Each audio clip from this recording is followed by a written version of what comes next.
Okay, thank you for you to be here and to be brave enough to follow this last session. My name is Silvia Vivarelli. I'm a senior project advisor in CINEA, the executive agency established by the Commission to manage some programs on its behalf.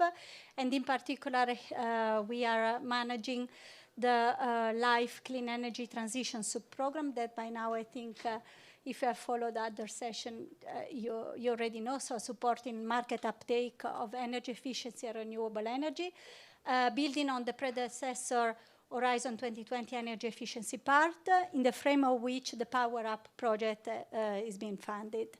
I'm very happy to have here three representatives of the project. The coordinator, Edoardo Blanco, Jan Depo. I forgot to ask you how to pronounce your name. It's okay, Jan Depo. And from Eeklo, so the pilot in Eeklo in Belgium. And Arturo from Valencia, presenting the pilot there. What somehow, in this 1 hour, we have 1 hour to somehow to present the main, somehow how the project is going to somehow creating, through a co-creation process. What is interesting is that in this project is that there is a co-creation project in which local players, together with energy poor households, are together creating new social energy services, a new business model, and this is what it will be presented to us. And without further delay, I think I will just give the floor to the coordinator, Edoardo Blanco. I don't remember all your, so I'm just going to read it. So he's project manager in the Energy Cities, graduated from the University of Sao Paulo in Brazil as environmental engineer, and he has a master's degree in transport and sustainable development and PhD in environmental science and urban ecology in France. You have 10 years of experience in urban sustainability, and is the coordinator of the Power Up project. So, Edoardo. Thank you very much, Silvia. Good afternoon, everyone. I will stand up to present because we are always sleepy. And I need to grab your attention just for 3 minutes, because I just open and introduce what's Power Up about, and then I will give the floor to Jan and Arturo to talk about more concrete actions on their pilots.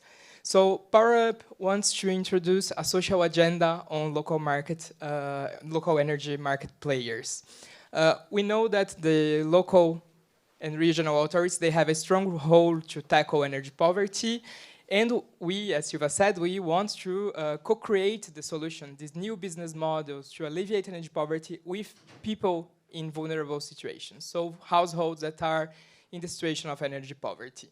Power Up has 5 pilot schemes in 5 different countries. I will show you later. And all the 5 pilots have a twofold front of action. The first thing, renewable energy production, and the second one, energy efficiency measures. These schemes, so they are developed in a co-creation workshops involving the vulnerable households and the local authorities.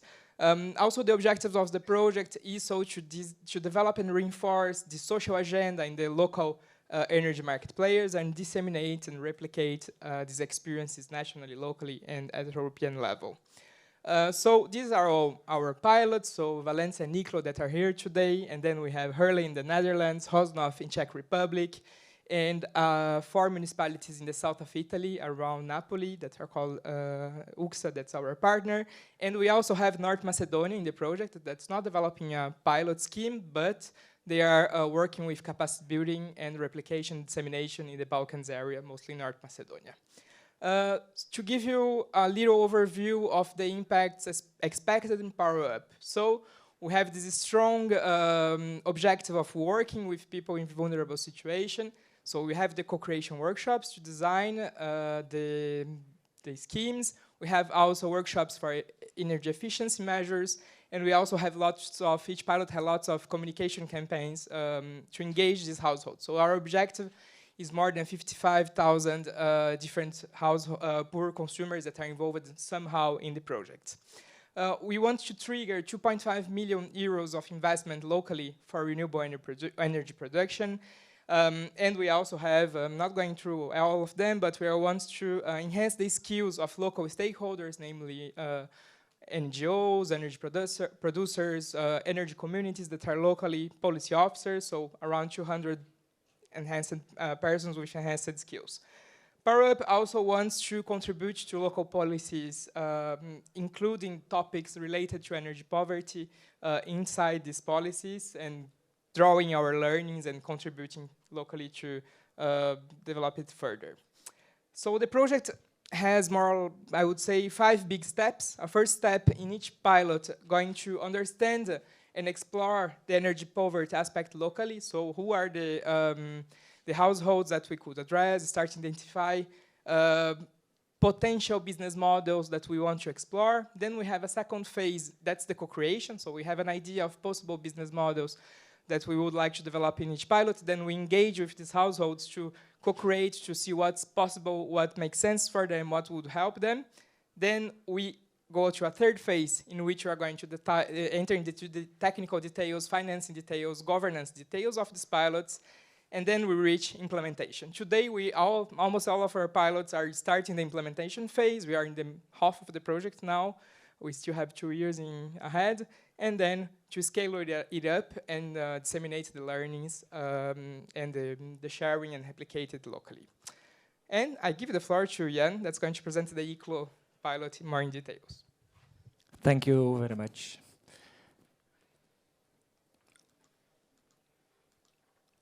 So this is a picture of a brand new wind turbine in the city of Eeklo. 2 years old, 100% in the hands of citizens, almost. So there was the 6th cooperative wind turbine we built in the city of Eeklo out of 22 wind turbines. And that's a big deal. Why? Eeklo has a history of wind energy, cooperative wind energy. It was the first city in Belgium with a wind plan already in 1999. And they were smart enough to look for good places, locations to build wind turbines. And they picked, of course, public grounds out of it, because that created income for the municipality, income they could use for the climate fund. Secondly, they published a wind tender with a lot of points on citizen participation, because their motto was, the wind is a common, should be accessible for everyone, so citizen participation is important. And 30% of the points were on citizen participation. And 20 years ago, because I live in Eeklo, the first wind tender was placed into the market, and a little citizen energy cooperative named Ecopower won the first tender.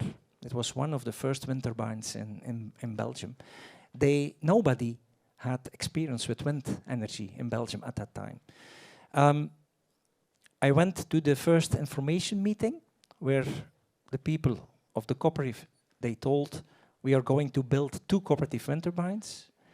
This will not be our wind turbines, it will be your wind turbines, because we look for more than 3,000 people to participate, to invest in it, and as soon as possible, we are going to share the electricity we are producing.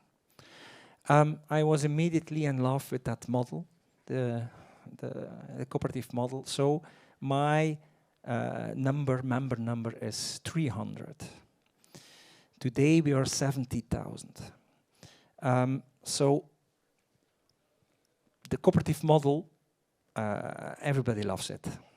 So the only problem is we have to get access to the renewable energy sources. This is the 6th wind turbine, and the city of Eeklo stepped into the Power Up program because they knew Eeklo is a poor city. 15% of the households live on the edge of energy poverty. We want to involve those people in the local energy transition. And a good way to do that is to introduce them into the cooperative, because at that time they get access to electricity at a fair price, at a lower price than the average of the commercial market. So they asked us, we as a city, we have the right to participate 25% in the wind turbine. What if we should create social shares of the cooperative? We as a city will pre-finance them and put them on the name of the people who needs it the most. And then with the advantage on the energy bill, they can pay us back. And that's what they did. So that's the reason why we stepped into the program, the PAUW program. So there's a picture of the wind turbine laying on the ground. Now we have 70,000 members. Important, 70% of those members only has one share of €250. And almost 90% is using the electricity coming out of it. That means this is only possible because 30% of the members buys more shares than needed to produce the electricity they need on annual basis. So that's the internal solidarity into an energy cooperative. That people with more money make it possible that people who have only the possibility to buy one share still can afford to take off all the electricity they need in 1 year. In 2003, it was the first time that Europe had a new law. There was the liberalization of the electricity market, where the citizen was not only a consumer, but also a prosumer. It became possible for everyone to ask for a supplier license and to become a supplier. In 2003, the members of Ecopower, they decided, now we produce our own electricity, but we have to sell it and buy it back by a commercial supplier. We don't like that, because the added value goes to the supplier. We want to keep the added value in the cooperative and in the electricity bill of the members. So we are going to ask for a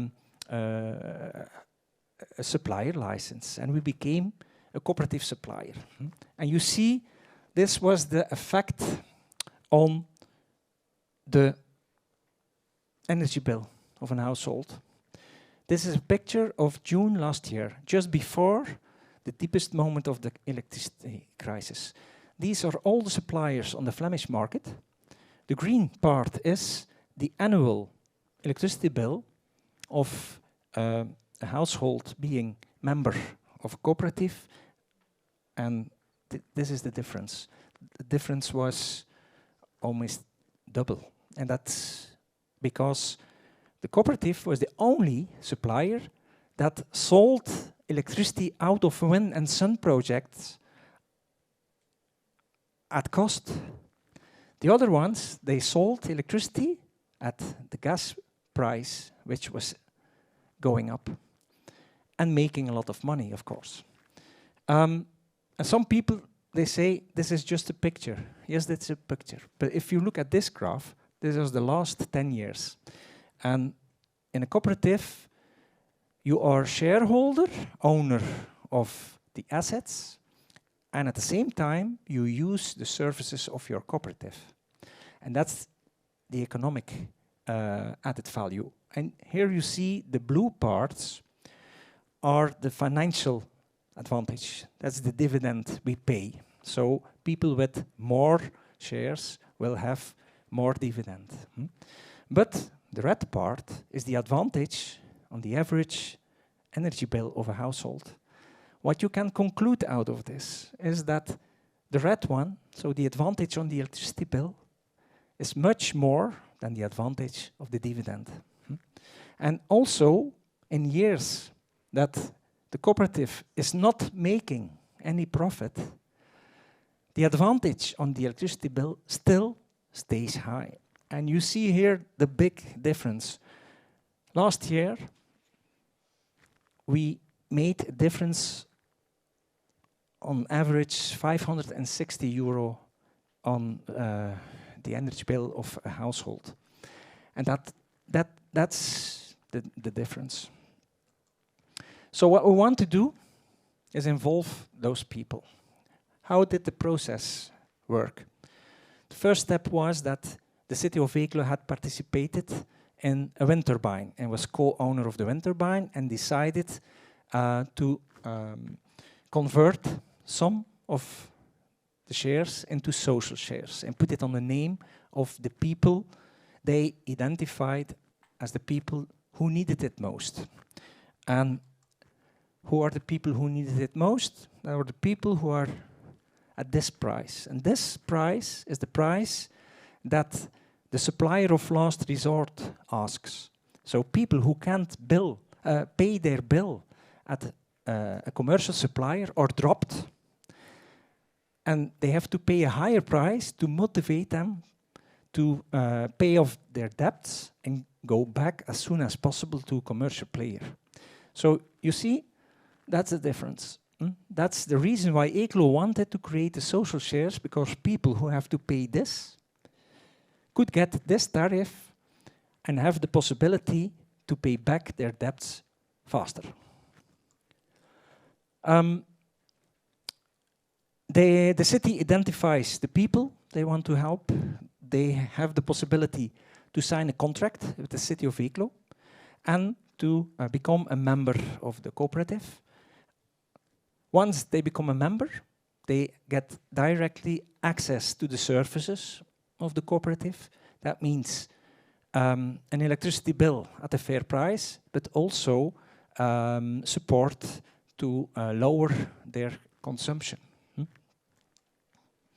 After 6 years, because every month there is a saving plan, they pay €3.5 more to save €250 after 6 years.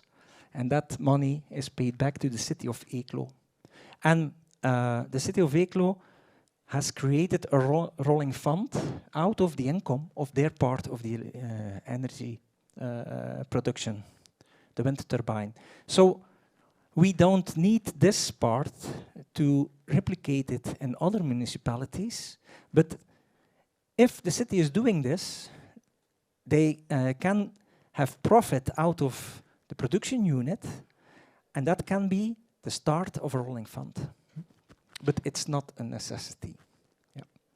So one of the things we did was a co-creation process, starting up a local working group with all the participants involving the vulnerable households. One of the things which was coming out was the customer journey process. It's a lot of Flemish. It's I'm not going to do it in detail, but it's very interesting to make it. What is the situation last month? Last month, because we are halfway the project now. Yes. The city of Eeklo contacted 34 households, made 20 appointments, because that's one of the hardest things, that's get in contact with those people and try to make them enthusiastic to step into the project. But 14 of them participate. So that's a success rate of 70%, which is very high, because you have to explain those people, you don't have money, but we want you to pay a share to become a member. So that's very difficult to explain. Huh? But if you explain what will be the result on their energy bill, then they understand it. So for those people, the average yearly savings would be this year €227. So that's more than enough. With that money, they can pay €3.5 a month for savings. Yeah. Scaling up, this year, now we are in October with 20 households. We are trying it out. at the end of the month, we are going to decide to scale it up to 100 households, because 100 households is what we promised to the European Commission that we would try out. We will need some automatic things in the process for that. And afterwards, in 2024, we need 4 or 5 months of payments to see how it's running and evaluate the project. We have to look at the organization. Does it work for 100? Can we scale up the procedures? Is it technical possible? And what is the financial complications? Because there will be people who will not be able to pay their bills. We know that. And then we are going to look what are the conditions to scale up to other municipalities. Because if it works, Ecopower wants to do this and offer this to all the municipalities where we can build cooperative renewable energy projects, wind turbines, sun parks, and offer it as a part of our process. And if it works for Ecopower, it can work for the other 22 cooperatives who are active in Flanders, and we are ready to roll it out for the others too. So we get some questions from the municipalities, because everyone who heard about it was enthusiastic and they want to start. What we say is, okay, hold your horses. We have to finish the project first, so that will be beginning 25, but you can prepare some things. You have to define 3 roles in your municipality. You have to find a project, a new project to produce electricity. So that's something that takes time. You can start with that. Find a cooperative who is active in your neighborhood and start with the project. We need a sponsor. Sponsor is not the right word. It's the pre-financing party who wants to pre-finance the social shares and take the risk, because there is still a risk. If those people don't pay their bills, at the end, the cooperative is going to use the value of the social share to eliminate a bit the debt they created. So that's a little risk. And you have the caretaker. Mostly the best party to do that is the social department of the city, because they are the closest with the people in that situation, and mostly those people have already had contacts with those people of the municipality, and they trust them. And trust is a very important thing. Some challenges, they are on the slide.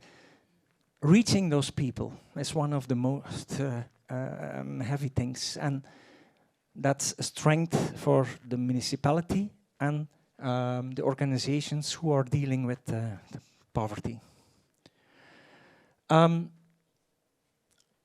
Besides electricity production and supply of electricity, we also have the important task to have impact on the consumption. This little graph shows the average consumption of the members of the cooperative, and you see in a few years the average was from 4,000 kilowatt hours a year, and now we are below the 2,000 kilowatt hours a year. And there are 2 reasons. First reason is we advise to people, if you have money and a roof, please put solar panels on your roof, because that's a good investment. But for people who don't have the money and don't have the roof, they can't do that. So what we do is we give them all the tools they need to lower their consumption. And one of the tools is a monitoring tool where they can follow up their consumption. And one of the things we also want to do, at this moment we have a group purchase for photovoltaics, but mostly the landlords who live in the building who are taking part of such a program, what we now have done is we made an addendum with a split incentive between the tenant and the landlord, that the landlord would invest in solar panels without raising the rent of for the tenant, but the tenant is using the advantage on his electricity bill for a part to give a little bit money back to the landlord that the investment can pay it back. So this is what we added to the group purchase, not only the possibility for the owners of the buildings, but also the possibility for the people renting the houses. So that's it. Thank you.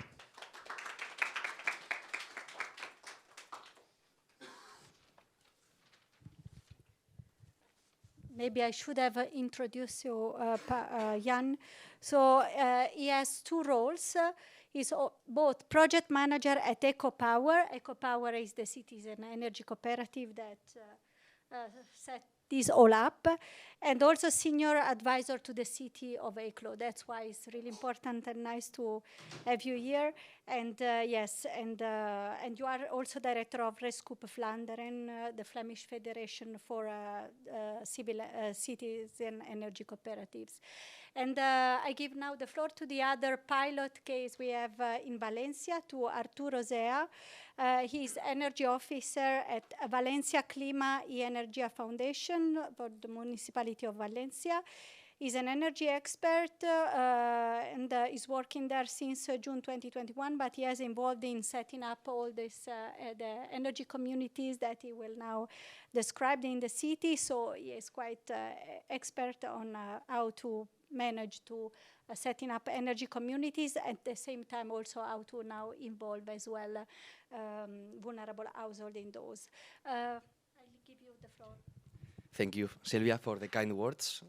I don't know if expert is the right word, because we're learning by doing, but let's go explain a little bit about the Valencia pilot case. We are working in two parallel models in the city. First is the one that we will be focusing today, is the promotion of renewable energy communities. And here, the role from the municipality, the key role here is to facilitate public spaces, so to these citizen-driven initiatives, and asking, in return, to set a quota of a certain percentage that will go directly to vulnerable households. That's the way to make sure that a public good is used for a public interest, in this sense. And then we have a second model, which is creating a public service of renewable energy self-consumption. In this case, it's the municipality who directly makes the investment, operates and maintains the installations, and as there's only one actor here ruling the whole model, it is not an energy community, it's another thing, it's a self-consumption scheme. So in this case, you can distribute the renewable energy following exactly the same scheme as a renewable energy community, because in Spain, we still don't have a full transposition about what an energy community is, but we do have a really good regulation, I think, about energy sharing, collective self-consumption. So you can share the energy that is produced on a renewable installation, just agreeing with other colleagues and setting a contract so anyone gets his percentage out of the energy that is created from this installation. That's a very simple, in principle, simple system that then has to be implemented with several stakeholders. So in this second model, just to explain it a little bit,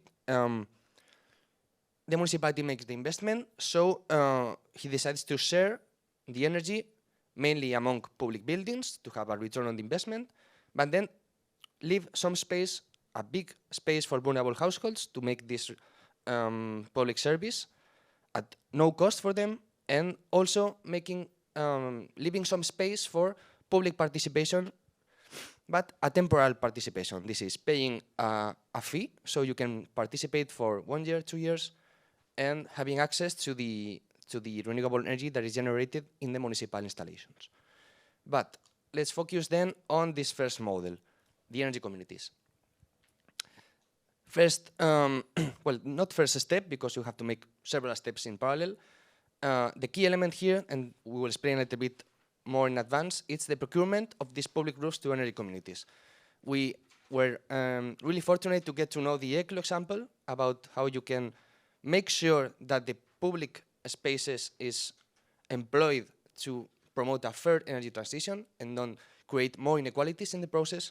So in this sense, there's a political will about procuring, facilitating the space to energy communities that are already waiting for us to give them space to make their investments and their installations.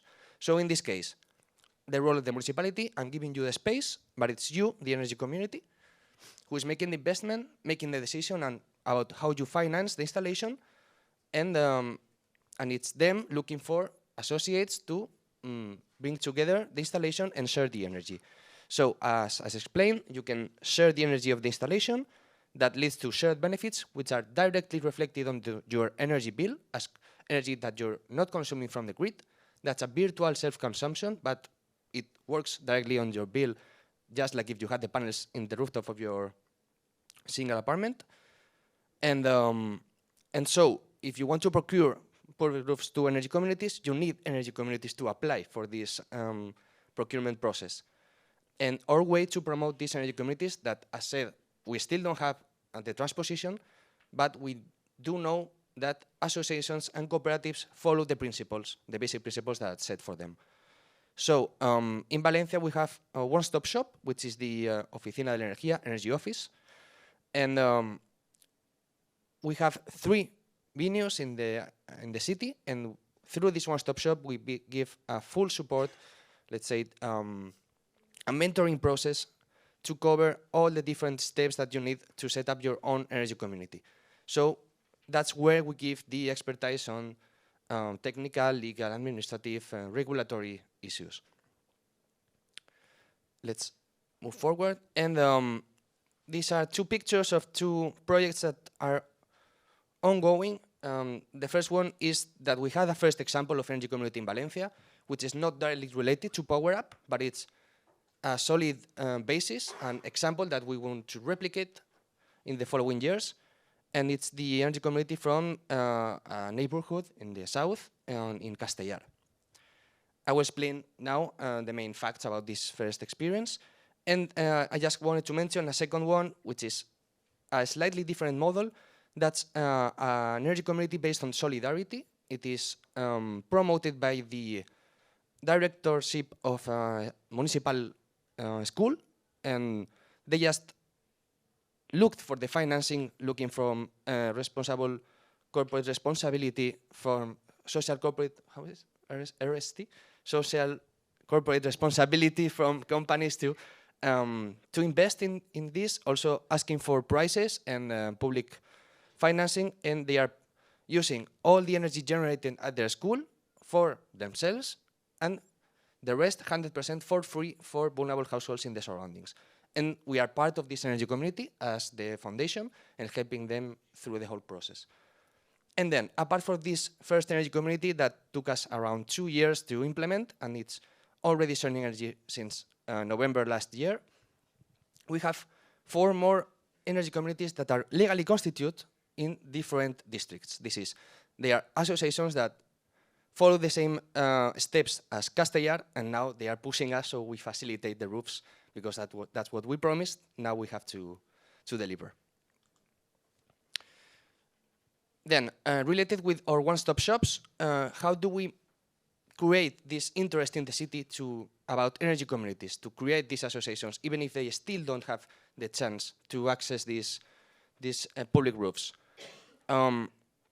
We try to make periodic gatherings every 6 months with all the energy communities in the city. Those which are more advanced, those which are just starting to talk about it. And in this space, we try to explain thoroughly what's the mentoring process that we offer from the one-stop shop. We invite stakeholders from public, private sectors, and academia, so everyone can give solutions and challenges to the whole mission that we have to develop these energy communities in the city. And that's a space for citizens to explain their needs, at what point they are, what do they need, What can we offer them? That's the first step for creating a local network of energy communities, because as in Belgium they are federating their their cooperatives, we think it's a good idea and it makes sense that energy communities are in deep contact, so they can learn from each other, develop joint purchases, or also purchasing services of maintenance, or developing new services on mobility in the future, who knows. And finally, this is an opportunity for us for listening and collecting the needs of these energy communities and find solutions from the public, but also from the private sector that we try to be engaged with. These are some pictures about this first energy community that I just told, the installation process, and that was the public presentation of the project to the neighborhood. We asked them to put an upfront investment of 600 euros in just 2 weeks, and they did. So we were really skeptical about it, because that was really something new. But as long as you are there as municipality and back the proposal and the initiative, people respond. That is not the main problem here. When it comes to people that can afford, we speak of vulnerable households. As Jan said, it's more complex to get them involved. Then, on this first energy community, what was the municipality role? There was a whole technical, legal, administrative, everything support from the foundation through our one-stop shop. And we also collaborated with information and the recruitment campaign. I want to highlight this word, intermediation. We play the role as intermediaries between the association, this is the energy community, the installation company, the DSOs, because we had 2 DSOs there, that was really tricky, and the licensing authorities, everyone that should be involved in the project to make it happen. Being there as municipality gives you a word on it, because if it just started with 5, 6 neighbors that made an association and wanted to make their installation and share energy. They don't have the power to reach the DSO, the licensing authorities, and accelerate the process. That's our role there. Then, of course, the municipality here is facilitator of a public roof that is lent for free to the association during the project lifetime, at least 25 years. And how did we include the energy vulnerability aspect in this project? It was too soon to ask this energy community, so they did something about that, and it wasn't fair. So we decided as foundations to be member of the energy community, acquire a number of shares, the equivalent to 3 kilowatt peak, and distribute them for free among vulnerable households living in the surroundings. So it's different from the Eeklo case, because we are not pre-financing, we are financing, so we own these participations, and that's a limit about this solution. The families that we identified with the help from social services, they are not actually members of the energy community. We are signing everything on behalf of them so they can access the energy. So they have the same benefit, but when it comes to decision making, they don't have a word. That is different from the Eeklo side. Then, coming back to this key element, the procurement of the public roof. We are now with this step. This is what we are working now in the municipality to unlock. So how could this procurement, should this procurement work? We want to restrict it to energy communities. So only energy communities following the European directives principles can apply for them. No one should, no company, no artificial energy community. So that's also tricky, because as we don't have a full transposition, deciding what an energy community is based on several legislations at different levels that may contradict between each other. But we are nearly having a solution on that. The objective here is to promote and guarantee a standardized open procedure for all projects. So it's not a question of one installation, one public roof. We want to do it big scale. So we're looking for a standard solution, looking for the best legal way to do so. And we have some examples. We are trying to imitate other procurement processes that comes for 25, 30 years and translate it and adapt it to a PV installation system. Then, in this case, as explained, the future PV plants and other energy assets like batteries and so on will be owned and financed by the energy community. not the municipality. And that includes maintenance, insurance, it's all on the energy community. With this tender, you give the, let's say the roadmap, what we ask for you as minimum requirements, but it's up to the energy community to decide how they finance the installation. And so what's the innovative side of this? It's what can the municipality ask in return of this roof? The business as usual should be to ask for money, for a rental fee, on even a share of the energy for the public building. I don't know if it makes sense to ask citizens to pay for the energy for the municipality. For me, it doesn't. I put it in green because it may be necessary to have at least 1%, at 0.5% because of how it is regulated. But it's not the priority. What we want to do is to include vulnerable households, to provide with some social dynamization of in the neighborhood, awareness-raising activities, help the one-stop shop to reach more people, so more qualitative stuff, to give more points to those associations, energy communities that give an added value to the projects. And finally, as said, we don't have an Ecopower in Valencia, so we cannot ask these energy communities to do very complex stuff, at least by now, for now. So when it comes to identify and include vulnerable households in the schemes, it should be the municipality, the foundation, social services, who identifies and eases the process so everyone is comfortable with the whole thing. Then, finishing, what are the opportunities from this model? Is fostering the public participation in the energy sector, and we are driving private investments for energy communities, creating this network of energy communities, and introducing this right to energy as one of the core principles, because we want to ask a minimum percentage, but they will have the opportunity to even do something more if they like to. We want to promote it. And that's an opportunity too to increase energy culture and activate citizens for deploying new local services. It doesn't end on sharing energy.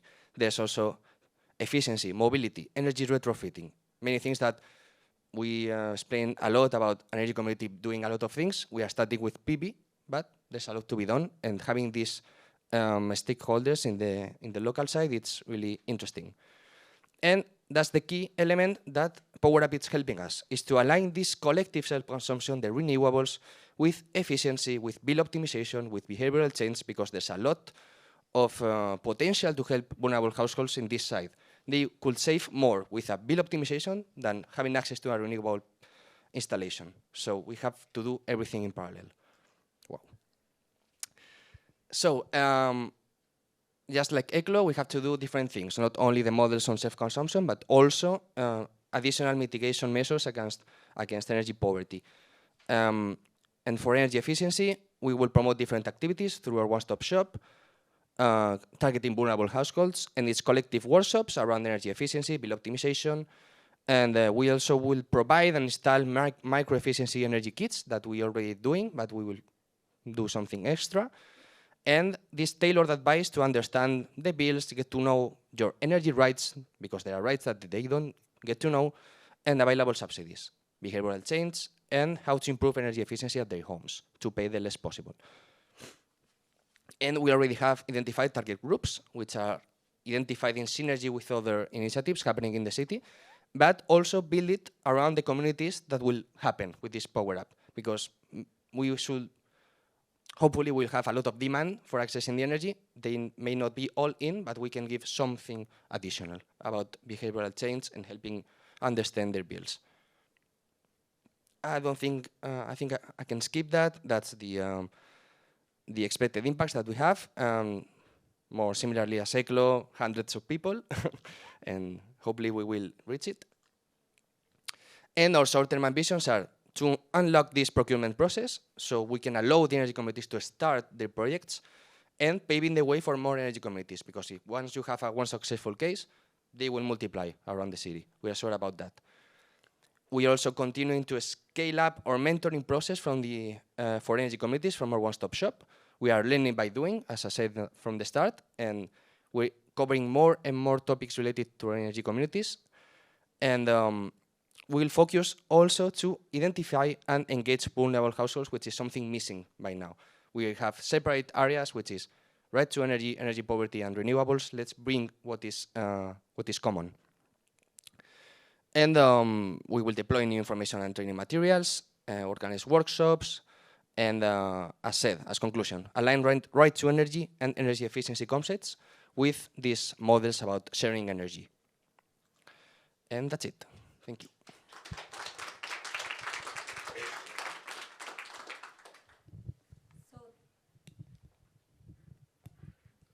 Is it working? It's not. Okay, there I see no lights. That way. Okay, so I think what shows clearly this project is showing not just for the pilot case that we have here. Very interesting, really. I would have so many questions, but is mainly, but also for the ones that are not presenting now today, is that really is needed the involvement of the local authorities, because we are having a few issues with some of the pilot cases, and is when the local authorities at the end decide not to support a project. So really this is, I think, is crucial also for, not just in general for energy communities, and then when you really want to have a citizen engagement there, but especially if you want then to, in a way, use energy communities also to engage energy poor households. I will leave now the floor for questions, if you have any. We have 10 minutes, and then we have really to close because there is a plenary session. So if you have any questions. Otherwise, I will start with one. Not fully clear how these energy poor or vulnerable households are identified in the project, because you were showing quite high figures before of energy or vulnerable households in Eeklo, for example, and then you were talking about 34 contacted. So how do you, amongst all those, select the 34, as well as not fully clear to me, I think for one case is the proximity, for example, to the school, but then I guess you would have more than the one that finally got the reduced energy bill that could be chosen. So how do you select? Then is a very difficult task. Yes, the city of Eeklo, they selected the first 20 people for the test phase. Out of the people, they had already contact with, that were people who had debts with the DSO, the supplier of last resort, and finished to pay off the debts, and at that moment had to go back to the commercial market. So because they had contact already, they proposed those people, we have an alternative, are you interested? So that was the easiest thing to do. But now they are looking to select 180 people extra, and that becomes harder, of course, because also the municipality does not know where those people are. So they have to work together with social organizations who are in contact with the people who need it the most. Now people who are going, for instance, for the food bank or to the social shop where they can buy stuff they need in the household at a very low price. Organizations like that, they have contact with the people in that situation, and also the social housing companies, because they also know which of the people who are living in their houses need it the most. Yes. I can just complete very quickly before passing to Arturo. I think each pilot has an approach of identifying the vulnerable households, but what Eeklo did also, that I think is a lesson from PowerUp, we need to get in touch with those that already have a contact with the municipality, because that's the easiest way. And we have also seen with the numbers that Eeklo shared last week with us, that a personal approach is much better than a cold approach from a letter or for something. So it's easier to engage with these households if the municipality has already a relation with them. So the social services, health services also are very useful in this approach. Okay. Yeah, I mean, the most direct way is through social services, of course, because at least in Valencia, we have a list of hundreds of people that ask for some subsidies regarding the energy bills. So that's a really direct identification, and that's already the data there. And but I don't like it to be the only way, because we miss people that don't come to social services and they are kind of out of the system. So we also work with grassroots organizations, NGOs, and so on. Any question from the floor? You have, yes. Thank you, Silvia. Thanks to the three speakers for the great presentation. Vinicius Valente, I'm Silvia's colleague also from CINEA. I would have a question maybe on the two pilots, but maybe I'm taking an element from your presentation, Arturo. You mentioned these intermediation role that the local authorities would have between the different players, citizens, the cooperatives as well, and you mentioned also DSOs.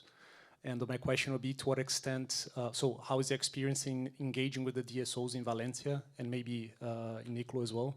And to what extent that represents a challenge?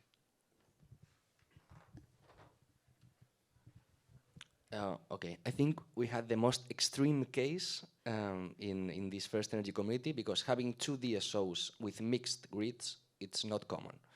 And we looked for solutions asking the main DSO, which is a big utility, Iberdrola, and they had just another similar example in the north of Spain, but they didn't have a solution. So we had to make up a solution that wasn't even regulated by the national government.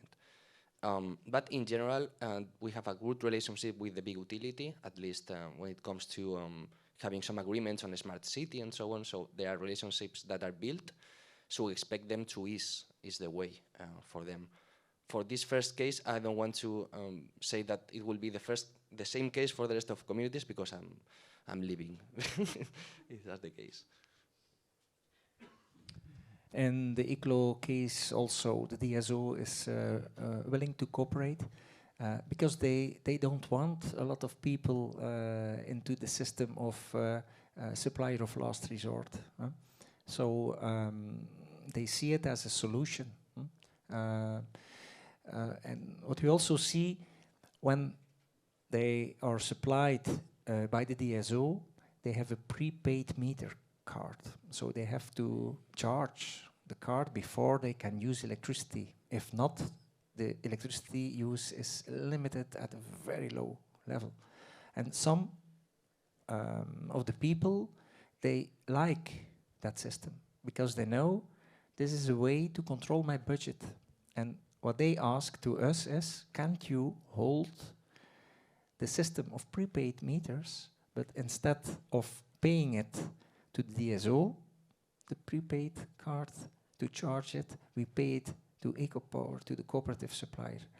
And the DSO is willing to look at that. So that's another system we could use for people who trust the prepaid as a way of budget control. I think there is just room for one question, if you have one. Do you have any? Maybe I take the opportunity to ask them myself. Are you looking in your two pilots, or maybe in other pilots in the project, also not just at electricity, but also renewable heating and cooling? You first. Yes, the focus of our cooperative, it started in the production of electricity. That's the focus. But because heating is more important than electricity on the budget of households, we try to focus also on heating. In the case of Eeklo, we have an incinerator where the waste of the households is burned. There's a lot of energy going into the air. And we are trying to make a district heating network and use the wasted heat to heat all the buildings in the city of Eeklo, because that's the amount of energy which is lost. So the city of Eeklo made a tender for a concession to build a district heating network with a lot of points of citizen participation, the same thing as the wind turbine, and we won the tender together, because you had also have to prove that you are able to build and operate a district heating network. We can't prove that because we didn't do it until now. So we work together with a big company who has a lot of experience with the district heating network. So yes, we try to find a collective solution for heating. And you are also looking at giving shares to Yes. Yes. So we are going to do the same scheme. Yeah. Okay. In Valencia, we don't have district heating or cooling or heating. We don't have a big need for heating. Actually, our main problem is cooling in summer. We have a terrible summer. We spend 2 months with a minimum temperature of 26 degrees, even at night. But the technical solution there is to put air conditioning heat pumps. That's no other solution, actually, right now. And coping strategies and some kind of domestic solutions by now. We try. Thank you very much. I think it's time to join the plenary. Thank you. A big round of applause for the speaker. And you are invited to go to the plenary for the conclusions. Thank you.